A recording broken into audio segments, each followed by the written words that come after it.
plus de masques, donc, pour les élèves encore. des écoles primaires, dans 68 départements. Dans 68 départements. C'est une bonne mesure ou pas?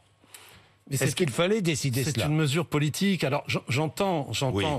J'ai moi-même des enfants en scolarité et au collège. J'entends effectivement les plaintes. Mais attendez, il y a aussi une comment dirais-je, une fake news là-dessus. Il n'y a pas une étude scientifique. Il n'y a pas une étude scientifique digne de ce nom qui montre l'effet délétère du masque chez l'enfant. Alors j'entends les psychologues, j'entends les parents, j'entends les associations de parents d'élèves, mais on n'est pas dans la science là. On est dans le ressenti et dans donc les enfants dans portent l'évidence. le masque. Les enfants portent le masque. C'est pas à se vie. sont habitués. C'est pas à vie. C'est pas à vie, c'est dans l'incertitude. Parce que là, il vous a pas échappé que l'embellie qui est actuelle, la calmie, il y a une incertitude derrière de ce qu'on voit derrière. Comme je l'ai dit tout à l'heure, on ne sait pas ce qui va se passer dans 15 jours, dans 3 semaines. Donc prudence. La prudence aurait voulu qu'on décale. Vous n'auriez pas pris cette mesure. C'est ce qu'a dit le Conseil scientifique. On aurait voulu qu'on décale. Oui.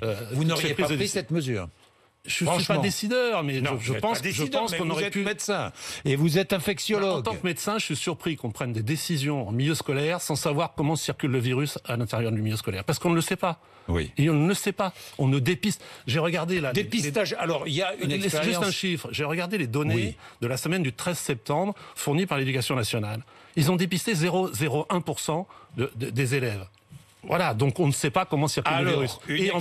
Et en plus, les parents ont plutôt une tendance, ce que je comprends, j'entends dans les sorties d'école, c'est que quand un enfant est malade, on a plutôt tendance à pas le dépister, parce que si vous le dépistez, la classe va être fermée, il va être exclu. Donc il y a un recul, je dirais, du dépistage spontané. Alors, il y a un nouveau protocole sanitaire qui est expérimenté dans 10 départements. L'idée, c'est... À la demande du Conseil scientifique, d'ailleurs. À la demande du Conseil scientifique. L'idée, c'est un dépistage systématique et hebdomadaire dans les écoles. C'est bien ou pas, ça? Mais évidemment que c'est bien. Et s'il y a un cas... Mais pourquoi passer par l'expérimentation? C'est la recommandation. S'il y a un cas, la classe ne sera pas fermée. Oui, mais ça a été démontré. Il y a eu des modélisations qui montrent, en gros, quand vous faites le système, comme le font les Autrichiens, de dépister les enfants par des tests salivaires, donc c'est pas agressif.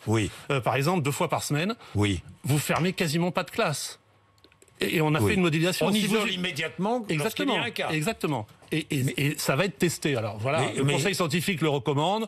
On a pris une demi-mesure qui est testée. Bon, voilà, c'est une décision politique. Pourquoi on ne va pas jusque-là? Je ne sais pas, il faut que vous demandiez au ministre de l'Éducation nationale. Je demanderai au ministre de l'Éducation nationale.